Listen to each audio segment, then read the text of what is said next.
Olá pessoas, esse é mais um vídeo meu aqui na internet. O enquadramento hoje está um pouco diferente porque a casa está uma zona e esse foi o único jeito que eu consegui arrumar a câmera para impedir que vocês vejam toda a bagunça. Eu sei, naturalmente ela já parece bagunçada, ela só está mais bagunçada do que de costume. Eu estou gravando esse vídeo que é mais um da série do vídeos que eu tinha certeza que eu iria gravar, né? Que é um adendo sobre aquele meu último vídeo sobre a questão do mulato. Eu recebi muitas críticas recorrentes a esse vídeo e alguns outros apontamentos que eu acho que valeriam a pena uma resposta. Em alguns casos eu vou me corrigir, em outros eu vou me explicar melhor e em outros eu vou rebater. Lembrando que eu fiz aquele meu vídeo essa semana principalmente porque o comentário que ficou famoso agora foi um comentário que também estava presente no meu livro junto com o Reinaldo Lopes, Darwin Sem Frescura.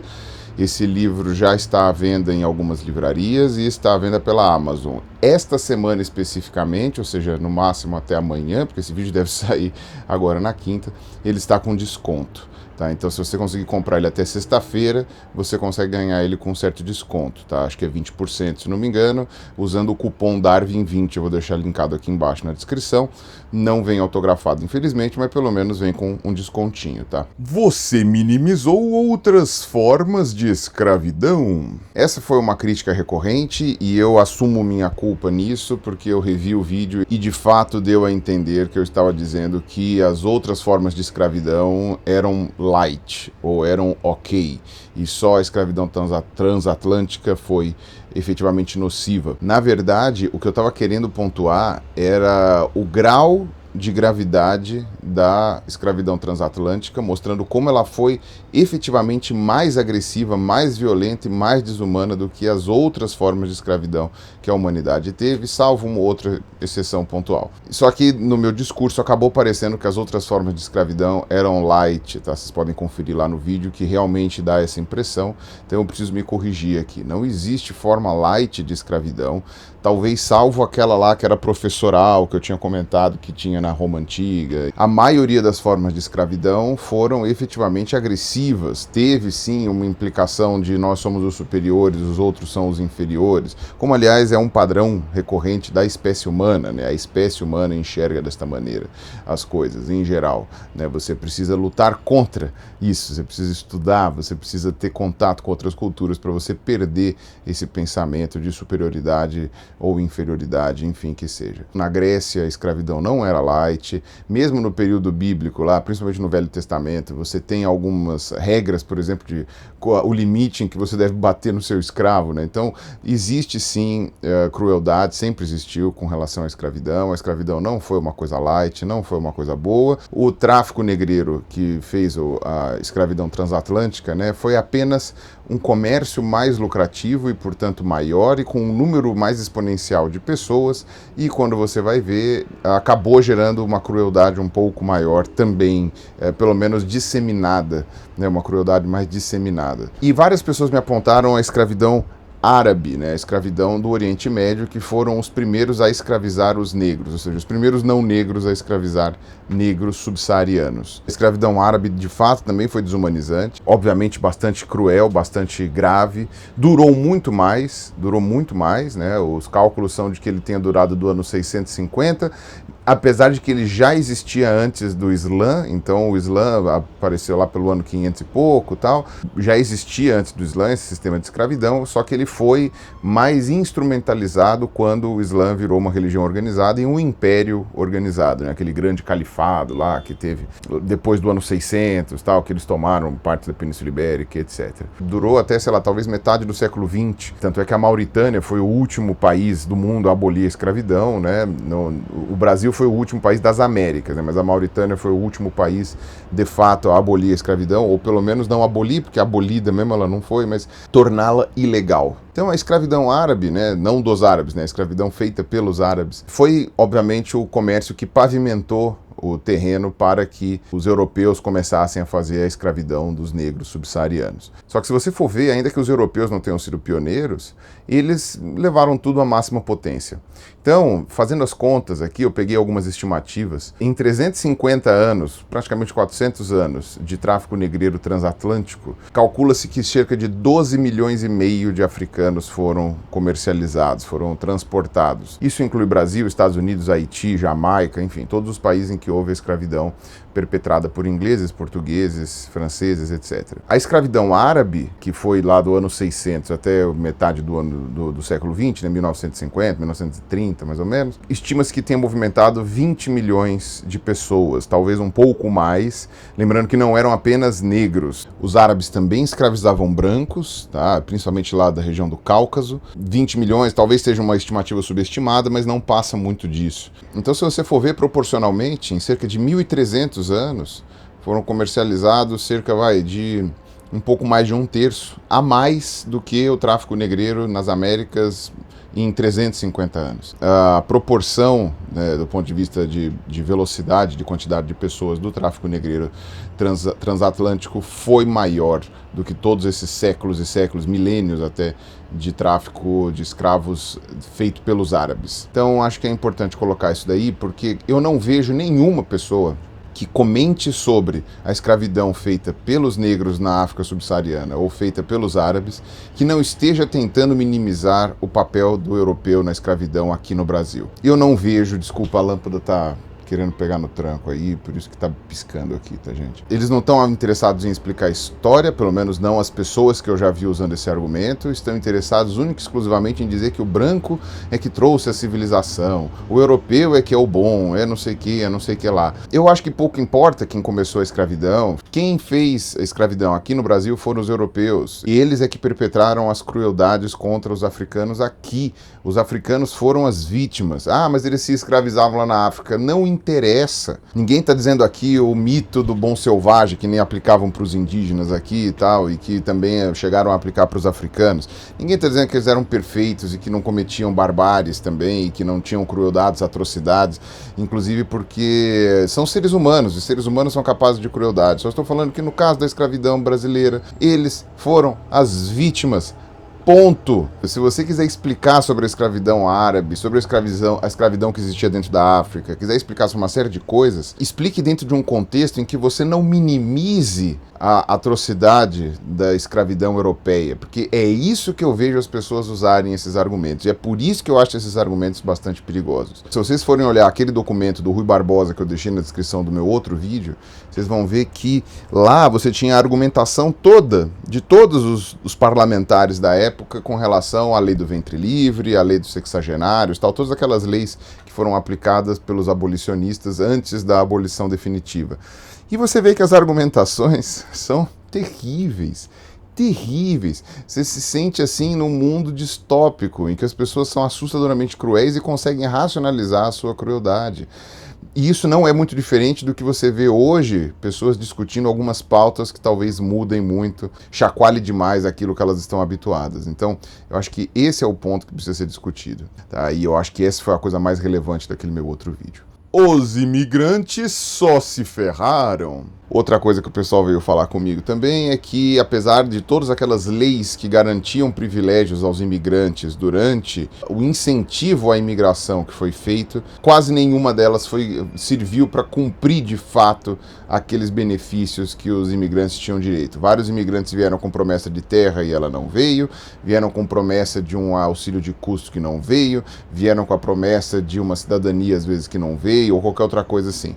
Alguns até foram torturados como escravos, né? Porque os donos de terra acharam que simplesmente tinham substituído a cor do escravo.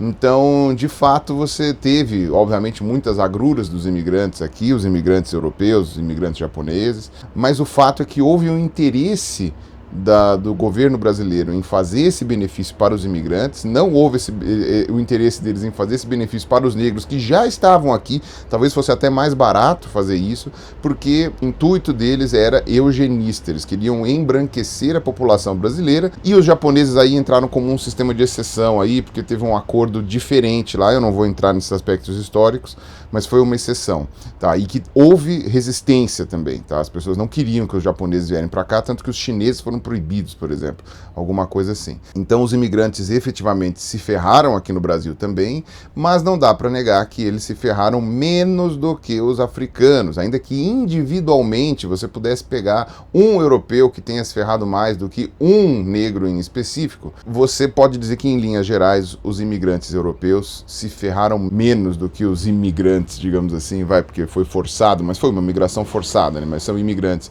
os imigrantes africanos. Então isso é uma correção importante do meu outro vídeo, que também deu a entender que os imigrantes vieram para cá e acharam o paraíso, quando na verdade também não foi assim, né? Só que eles começaram com, talvez, 3 ou 4 passos na frente nessa corrida. Se a exceção confirma a regra, por que Machado de Assis é exceção e o Egito não é? Aqui eu tenho que explicar o contexto daquilo que eu falei. Eu estava dizendo sobre determinismo geográfico, que na época dos eugenistas havia uma questão com relação a calor e frio, né, em que tinham algumas teses daquela época que diziam que em países quentes não haveria desenvolvimento grande tecnológico ou social, não fariam grandes civilizações, e em países frios é que isso aconteceria. E eu falei que isso é uma coisa muito simplista, ainda que a gente possa apontar alguns fatores do lugar de nascimento, né, do continente de nascimento como sendo importantes, como eu já falei, tem o Jared Diamond, Guerra, Germes e Aço, acho, ou Armas, Germes e Aço, em que ele comenta que a presença de animais domesticáveis ou de sementes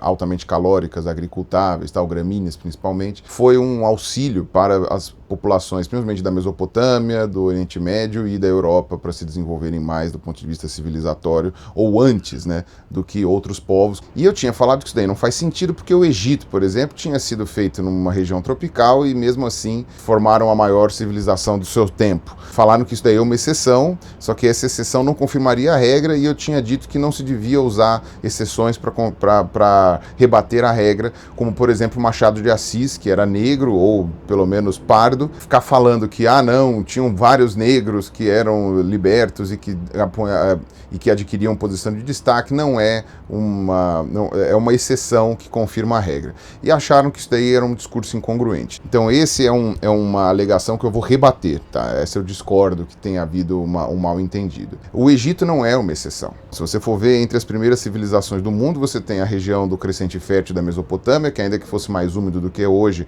naquela época, nunca foi um país frio, numa região fria, tá? Obviamente na região temperada, mas é uma região absurdamente quente, né? A Síria está na região temperada e as maiores temperaturas históricas já registradas são da Síria. O Rio Indo, né, que é lá na Índia, a região do Rio Indo, se não me engano é o que divide com o Paquistão, também tem uma civilização antiquíssima lá, com vários registros arqueológicos e tal, e que era bastante desenvolvida. Você também tem a demonstração dos maias, os maias no México, que estão efetivamente na faixa tropical, e os maias foram uma civilização avançadíssima em seu tempo. Então, o Egito não era particularmente uma exceção. O Egito simplesmente foi o exemplo que eu dei, mas não era uma exceção. Você tem vários exemplos aí de povos que viviam em climas quentes e que conseguiram desenvolver civilizações bastante avançadas, bastante até tecnológicas para sua época. E o oposto também é verdadeiro. Teve várias etnias que mantiveram-se como caçadoras-coletoras, basicamente, sem desenvolver ou avanço tecnológico ou uma maior estruturação ou organização civilizatória, e que viviam em regiões muito frias. Por exemplo, os samoiedas não desenvolveram grandes coisas nesse sentido.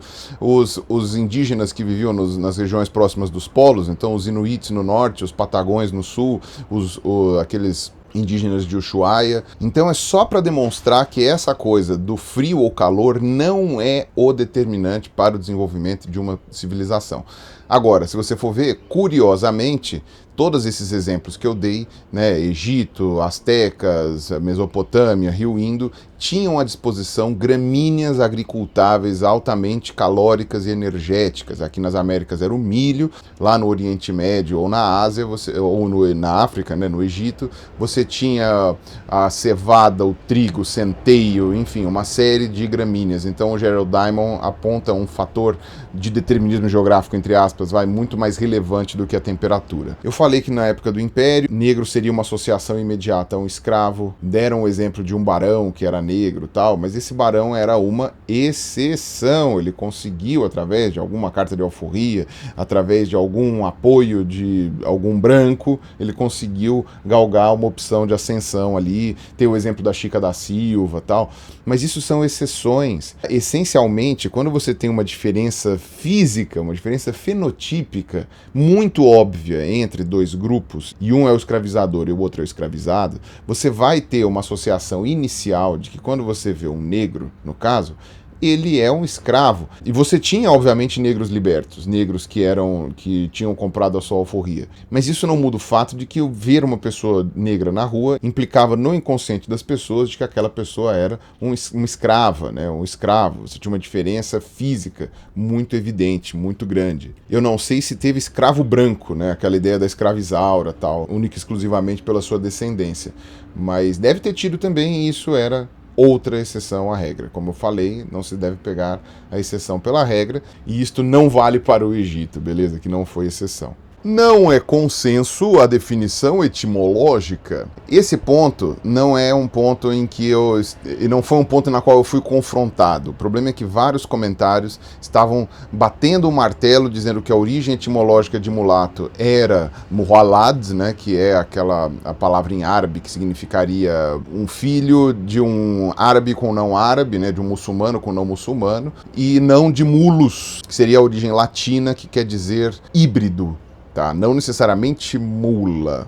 Tá? Mula é um exemplo de híbrido, mas de qualquer maneira dizendo que um branco e um negro seriam espécies diferentes, que era um conhecimento que era imaginado durante o século XVIII e que se manteve, especialmente no final do século XIX, começo do século XX, durante as ideias eugênicas. Em fonologia, eu não vou me arriscar a ficar explicando grandes pontos aqui, mas em fonologia existe um fenômeno que chama de pares mínimos, em que alguns fonemas estão mais próximos que os outros e apenas um fonema acaba mudando o sentido de uma palavra, e quando você vai mudar de um idioma para o outro, a maneira como as pessoas de outra população ouvem faz com que esse fonema seja trocado. Essa autora que comenta sobre a origem de mulato vir de mualad, né, se você for ver, você tem ali um sistema de pares mínimos ali, que é o D com o T, né, que mualad com D terminaria virando mualat, né, com T, e aí de mualat viraria mulato. Faz bastante sentido. Quando você vai ver esse tipo de substituição, por exemplo, o algodão, que é uma palavra de origem árabe, em árabe é al-kutum, com T, e pra gente virou D. Em compensação com língua anglo-saxã, como o inglês, virou cotton. Então eles mantiveram o T do árabe, enquanto que o português virou o D. Então a lógica da pesquisadora não é falha, é uma lógica que, a meu ver, como eu tinha falado no outro vídeo, me convenceu que existe sim um fundamento. Porém, isto não é um consenso dentro da academia, dentro da linguística, então tem que tomar cuidado, porque várias pessoas nos comentários vieram bater o martelo falando, não, veio do árabe, então tem que acabar com toda essa discussão, porque isso daí é uma bobagem, tal, não sei o que, pirula, fica isentão, esquerdista, fica passando pano, tal.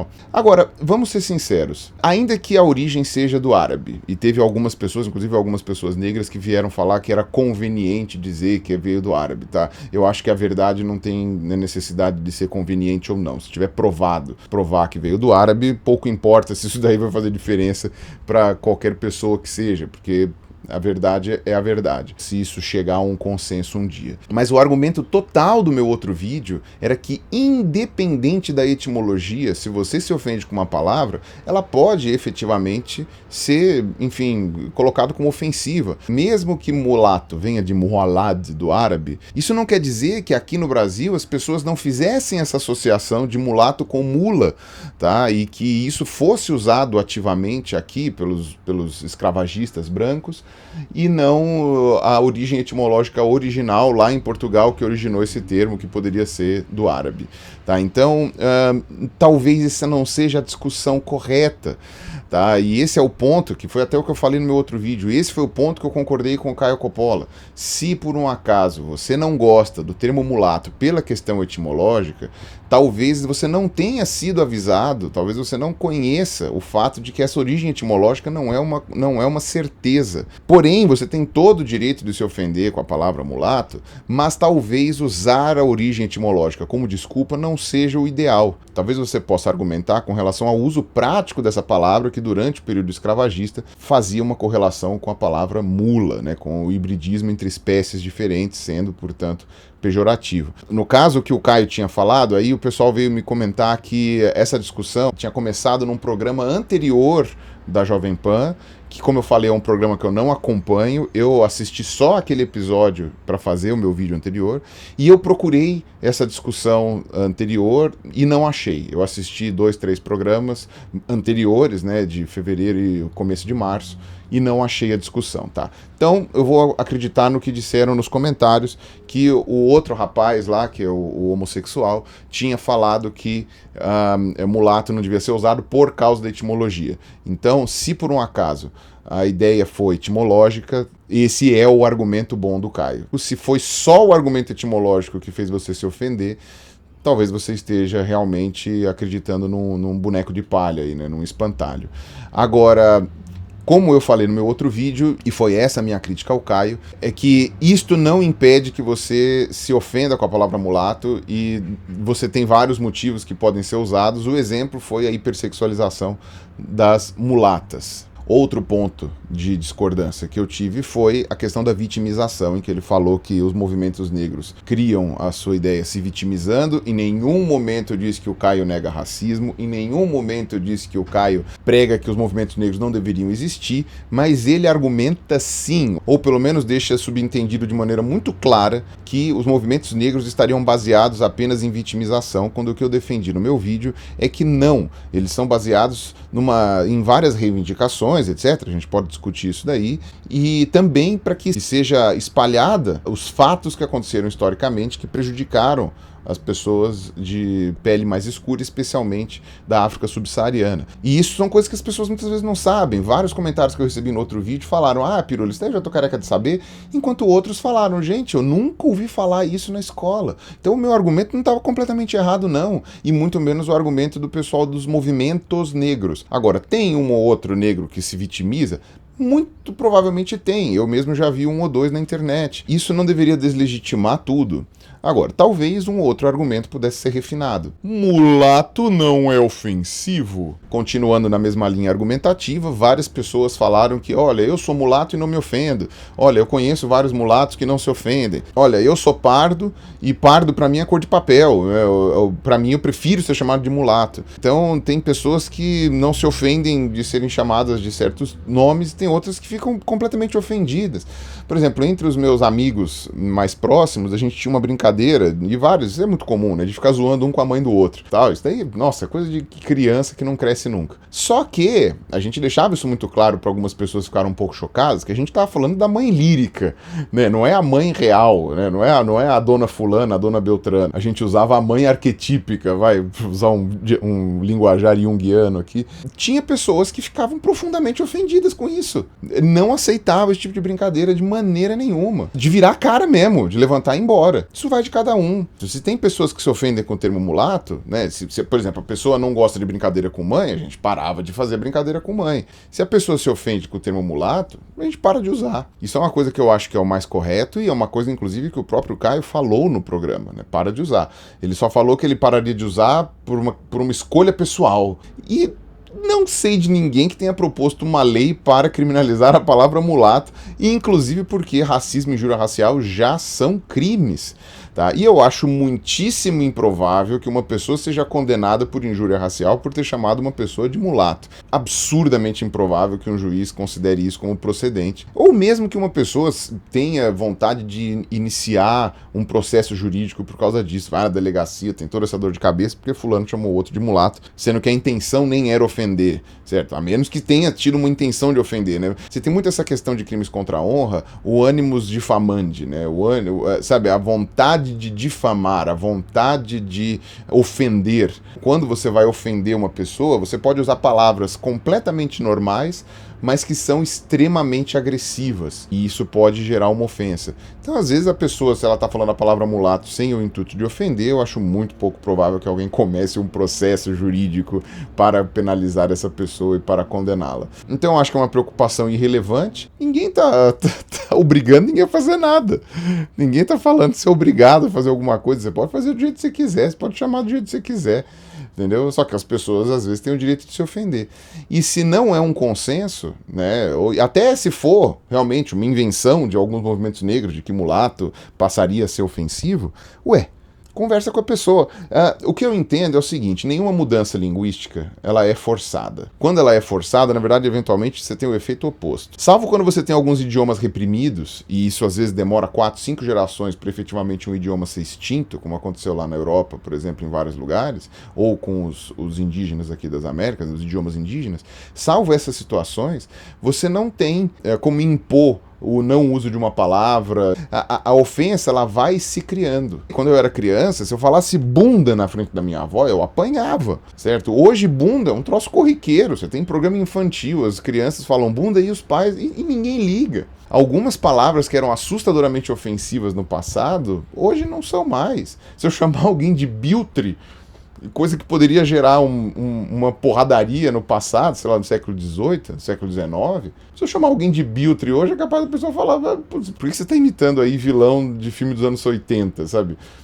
Insolente, sabe? Isso daí são termos que hoje ninguém acha mais ofensivo. Então, se no futuro os negros entenderem, ou boa parte dos negros, não precisam ser todos, mas se boa parte entender que mulato é ofensivo, isso vai se tornar ofensivo. A pessoa fala: olha, eu acho mulato ofensivo, então para de usar. Se a outra pessoa não vê problema nenhum, ela se autodetermina mulato, por exemplo, que nem esse rapaz que eu estou dando o exemplo que comentou no meu vídeo, então, beleza. Prefere ser chamado de mulato do que de pardo. Ok, cada um, né, tem esse seu posicionamento. Por isso que eu uso no plural quando eu falo movimentos negros, do mesmo jeito que movimentos LGBT, porque eles não são uníssonos, eles não são uma massa única com a mesma ideia e com o mesmo pensamento. Você tem vários pensamentos dissonantes ali dentro e alguns podem concordar com uma coisa e outros não.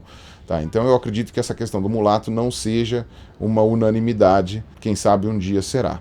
Bolsonaro não falou que negros eram preguiçosos, falou apenas dos quilombolas. De fato, inclusive ainda que eu tenha enxergado o fundo racista do Bolsonaro no que diz respeito à afirmação dele dos quilombolas, como ele não se referiu à etnia negra como um todo, ele falou apenas dos quilombolas, e eu, por exemplo, se eu fosse juiz numa causa de injúria racial ou de racismo, no caso dele foi racismo mesmo, eu absolveria o Bolsonaro também, e por mais que doa no coração de muita gente aí, me dói o coração também, mas o fato é que ele não se referiu aos negros como sendo indolentes, né, ao contrário do que o Mourão fez, ele se referiu aos quilombolas especificamente. Agora, por que é que eu enxerguei o racismo implícito ali na fala do Bolsonaro? Porque tem 2 pontos muito importantes do que ele disse. Primeiro, que ele disse que o afrodescendente mais leve pesava X arrobas e não servia nem para procriador. O termo procriador era um termo escravista, era aquele escravo que era usado para transar com as outras escravas mediante, um estupro, um estupro conduzido sob supervisão, mais ou menos como a gente faz com gado. Com até um brinde, uma cereja de bolo do Bolsonaro ter usado o termo arroba, que é o termo que a gente pesa também em produtos agropecuários. Ainda que eu mesmo faça algumas brincadeiras quando eu emagreço ou engordo, eu falo, putz, preciso perder algumas arrobas e tal. Até pode ser que seja comum no clã dos Bolsonaros e aí ele tenha usado de uma maneira bastante infeliz. Mas quando você chega e fala procriador, ele estava se referindo especificamente ao escravismo. Obviamente que os quilombolas são sobreviventes, né, dos escravos fugidos, então isso denota um peso racial muito grande na fala dele. E qual é o segundo ponto racial na fala dele? Foi quando ele disse que japonês é raça boa. Ele estava usando isso em comparação com índios e negros. Ele estava fazendo uma comparação. Ao contrário de índios e negros que não fazem nada, só ficam pedindo terra pro governo, terra quilombola, terra indígena e tal, japonês é raça boa. Quando ele faz este comentário, aquilo ali obrigatoriamente vira um comparativo. E não adianta você ficar chorando, dizendo que não, que eu tô de má vontade. Não é. É você que não está percebendo porque por algum motivo você gosta do Bolsonaro.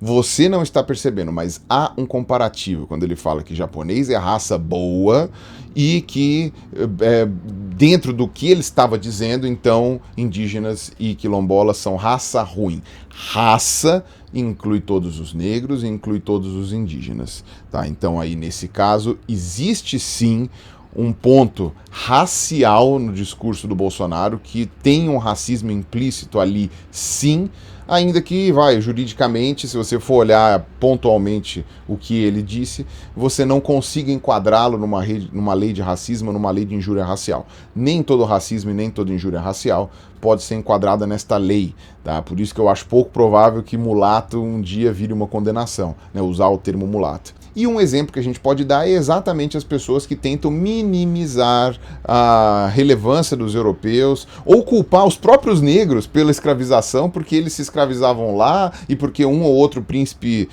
bantu ou um príncipe iorubá lucrou, ganhou dinheiro com a compra de escravos. Isto é um discurso intrinsecamente racista, mas que também não se enquadra numa lei, por exemplo, de racismo ou de injúria racial. Você não consegue enquadrar uma pessoa por usar esse discurso. E é por isso que eu acho esse discurso perigoso e eu acho esse discurso deletério. Porque você, obviamente, tem que falar a verdade, obviamente, você tem que ensinar que os negros também escravizavam negros, os árabes escravizavam negros, mas isso não minimiza em absolutamente nada os horrores da escravidão transatlântica, seja no transporte, seja na realidade de trabalhos forçados, de estupro coletivo, de reprodução forçada e todos os outros tipos de atrocidades que foram cometidas aqui nas Américas pelos europeus. Tá? Então isso não minimiza. E principalmente cuidado quando você ouvir esse tipo de argumentação. Porque até hoje, como eu falei, eu não ouvi essa argumentação de ninguém que estivesse apenas interessado em explicar a história. Era geralmente alguém que estava interessado em limpar a barra do senhor de engenho. Tá certo? Então acho que eu expliquei exatamente aqui os pontos em que era preciso ou corrigir, ou explicar melhor, ou abrir a discussão do meu outro vídeo. Teve gente que veio falar que o intuito do meu vídeo era xingar o Caio Coppola e era mostrar um antagonismo. Não tem nada a ver, nada a ver. Eu não sei nada do Caio Coppola, não sei o que ele fala, eu não acompanho o programa, eu sei do que estava acontecendo pontualmente ali, naquele programa que eu assisti, porque aquilo virou uma polêmica, que era uma coisa que eu tinha abordado no meu livro, tá? E eu queria evitar uma má interpretação daquilo que eu coloquei no meu livro, tá? Então esse foi o motivo de eu ter abordado aquele tema. Eu não tenho nada contra o Caio Coppola, eu não sei quem ele é, eu não sei o que ele faz, eu apenas estava pontuando aquilo, tá certo? Então é isso aí, um abraço para todos vocês, até a próxima.